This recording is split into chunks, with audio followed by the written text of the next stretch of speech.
In this video, we're going to be taking a complex combination circuit filled with 8 resistors. We're going to be talking about how to find the currents, voltage drops, and the power dissipated for each and every resistor in this circuit. As it looks right now, it looks a bit complicated. It's actually not as complex as you might think, as long as you're approaching it with the right strategy. Now, if we have the current coming out of our 24-volt power source, it's going to move through our first 2 resistors just like a regular series circuit, because there's only one path for the electrons to go through. Now, as they circulate clockwise throughout this circuit, what's going to happen is they're going to have one junction over here where they're going to break off into 2 branches, and they're going to meet again over here, and then they're going to break off once again to a mini parallel circuit over here, and then they will also go to this bottom path over here. So they'll potentially take one of 3 paths, through the green 3 ohm circuit or through one of these orange circuits. After that, they're going to meet back up at that junction right there, and then we're going to have the full current flowing all the way back to the battery once again. Now, with that being said, all we really need to do is anywhere where we have a junction, where we have a mini parallel circuit that's split into different branches, we want to just redraw that off to the side so that we could simplify the look of our diagram and then find our voltage drops and currents. All right, so let's go ahead and do that. Let's take our red resistors. If we take our red resistors, we have one branch, the diagonal one, that has a 1 ohm resistor, and then the other bottom portion has 2 2-ohm resistors. Okay, now instead of writing 2 2-ohm resistors, I'm going to call that 1 4-ohm resistor, so it's kind of like a little mini series circuit in that parallel circuit. All right, now with that being said, we're going to find the total resistance of that little chunk, and we're going to take 1 over R1 plus 1 over R2 equals 1 over RT. And what we can do is we can either add that fraction up by hand and then flip it, or we can go ahead and add up in our calculators, find the decimal version of it, and then do the algebra from there. So 1 plus 1/4 is going to be 5/4, and that equals 1 over RT.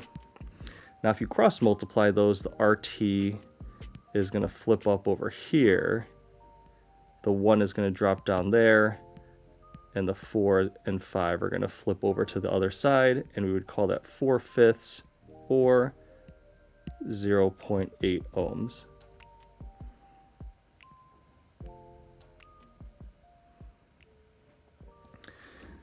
So we know that the 1 ohm and 4 ohm resistors are going to collectively look like 0.8 ohms in total, considering the amount of resistance there and the different paths all involved. Now we're going to do the same thing with our orange parallel circuit. So we have a 3 and 4 ohm resistor, so let's go ahead and pull those out.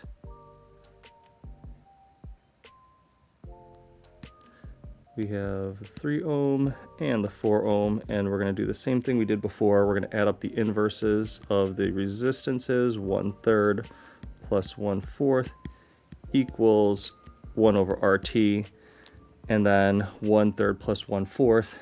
Again, you don't have to add that up manually. You could add that up in your calculator, but they have a lowest common denominator of 12, so it would basically be 4/12 plus 3/12, which is 7 over 12 equals 1 over RT. Okay, same thing that happened before.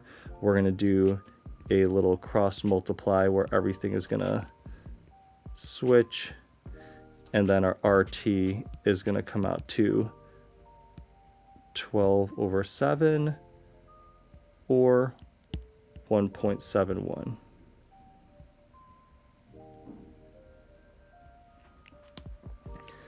Now lastly, what we're going to do is we do have one more parallel circuit. We know that this one in total is going to act like 1.71 ohms collectively. But remember, that is kind of acting like a branch of a parallel circuit along with this green 3 ohm resistor that's on the very bottom of our circuit. So we're going to do one more redraw, and we're going to call this whole entire orange part 1.71 ohms. And then we're going to connect that with our green 3 ohm resistor. And then we're going to treat that just like we did with the other one. We're going to go 1 divided by 1.71 plus 1 over 3 equals 1 over RT. Now for this one, I'm just going to put 1 over 1.71 plus 1/3 in my calculator, and then I'm going to get 0.92 equals 1 over RT. And then I'm going to go ahead and do a bit of algebra, which is basically cross multiplying those two, and then 1 divided by 0.92 is going to give me 1.09 ohms.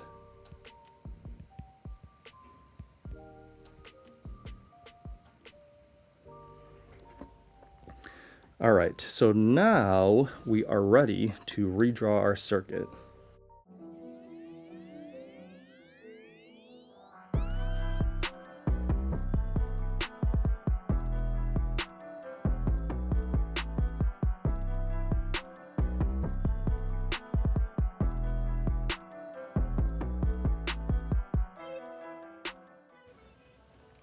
Now our circuit definitely looks a lot nicer. Our complex circuit turned into a simplified series circuit with 4 resistors in it. Remember, the blue and purple one were kind of already nicely placed in there where there's a single path in the circuit. And then we turned our corner chunk of red resistors into that 0.8 ohm resistor by finding these RTs.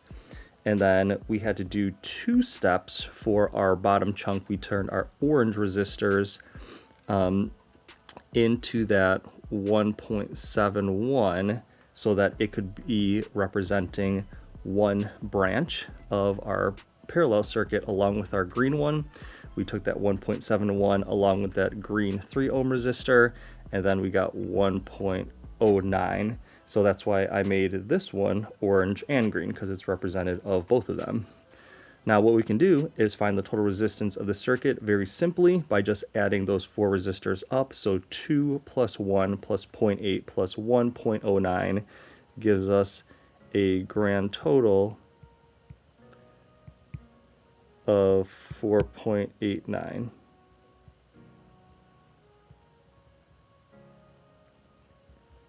And then we can also use Ohm's law for a quick little calculation. And then we can go ahead and say 24 volts divided by 4.89, 4.89 equals 4.91 amps.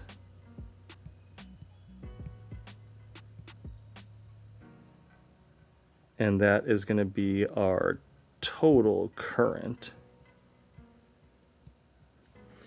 All right, so let's go ahead and clear off a little bit of space here and then get down to the voltage drops and currents for each of these individual resistors.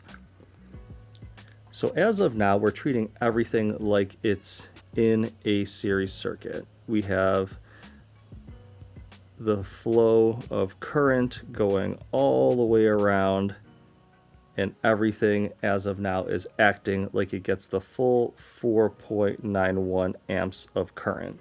Now, just like you normally would, you're just using Ohm's law. If you want to find the current, as we did before, you're going to do voltage over resistance. And if you want to find the voltage drop, then you're just going to do current times resistance. So we're basically going to be using that a bunch of different times. Okay. With that being said, everything is feeling 4.91 amps of current. So all we have to do is take our current and multiply it by the resistance. So if we take our 2 ohms from our blue resistor times the 4.91, then we get 9.82 volts as our voltage drop. And then we take that 4.91 amps, multiply it by 1 ohm, and then that just gives us 4.91 volts for that voltage drop. Take the 4.91 times our 0.8, and then we get 3.93 volts for that voltage drop. And then 4.91 times 1.09, then we get 5.35 volts. Okay, again, we're using that same exact current, our total of 4.91 amps for all of them, and that's going to be the I in our V equals IR. So just a quick little multiplication, find the product of those, and then that should give us our voltage drop. Now, as a quick little double check, I'm going to take all of my voltage drops and then see if it sums up to 24, because we know that the total voltage drop is going to be 24 according to this original value that we got right over here. So if I take my 9.82 plus 4.91 plus 3.93 plus 5.35 and add those 4 voltage drops together, I got 24.01. And the only reason that's a tiny bit off is because I did a little bit of rounding, so that looks good to me. All right, now let's go ahead and move on to our old pictures of where we broke out into our little mini parallel chunks, because obviously our circuit doesn't look like our simplified version that's written on the screen right now. It looks a lot more complex like the original one that we saw. So we are going from our simplified back to expanding it out into our slightly more complicated versions of it. All right, so let's go ahead and take a look at our top circuit.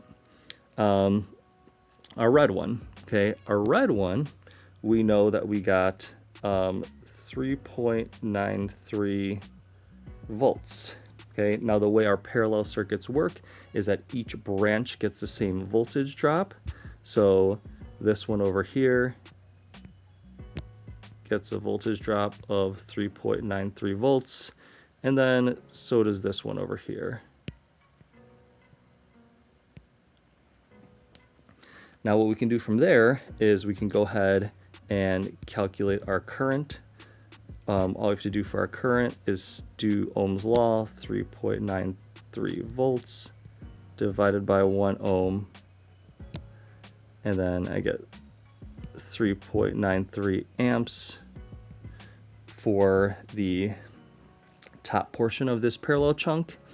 And then for this one, it's going to be 3.93 volts divided by 4 ohms.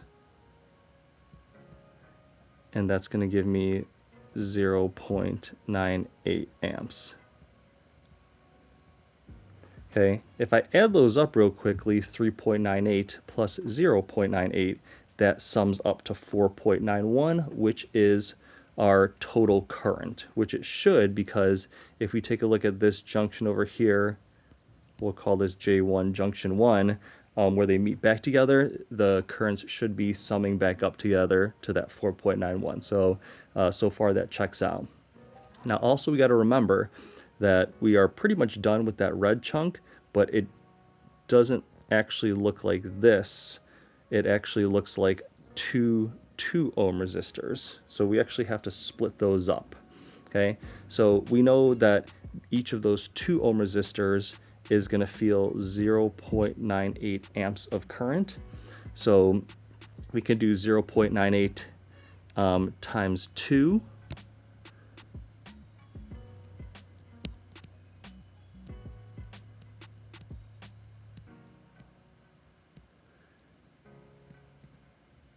And that's going to give us 1.96 volts. Okay, and that's for each of them. We don't need to do the same calculation twice because each of them are 2 ohm resistors, so you just do 0.98 times 2 ohms and get 1.96. And then if each of those red 2 ohm resistors both drop 1.96 volts each, that would be that total of 3.97 for that particular branch. Okay, now we're actually done with all of those red resistors. All right, now let's go ahead and head over to our green/orange ones. All right, for our green/orange ones, we have some values to work with. We have this 5.35 volts, okay? Remember, each of our branches gets 5.35 volts, and this one also gets 5.35 volts. Okay, what we can do there, again, is similar to what we did up top. We can go ahead and use Ohm's law, and then we can take 5.35 volts divided by 3 ohms, and then that's going to give us 1.78 amps through that resistor. Up here, 5.35 volts divided by 1.71 ohms, and then that gives us 3.13 amps. Okay, again, just to kind of double check if I'm on the right track, 3.13 plus 1.78 does, again, come out to 4.91 amps. It is totaling up to my total current again, because again, if you take a look at this junction over here, we can call this maybe J2. That's where all the currents are going to meet up and sum up once again, which they do. The 3.13 and the 1.78 do sum up to 4.91. All right, now we aren't quite done with that. We're done with the green one, but not with the orange one, because remember, the orange one doesn't actually look like a 1.71. It looks like a 3 and 4 ohm resistor. All right, so we're going to slide back one more step. We already have 5.35 volts for that orange branch, so we can say 5.35 volts is either going to go to my top branch or the electrons are going to move through my bottom branch. Either way, every single branch in a parallel circuit gets the same voltage drop, so we're going to go ahead and find the current. We can do 5.35 volts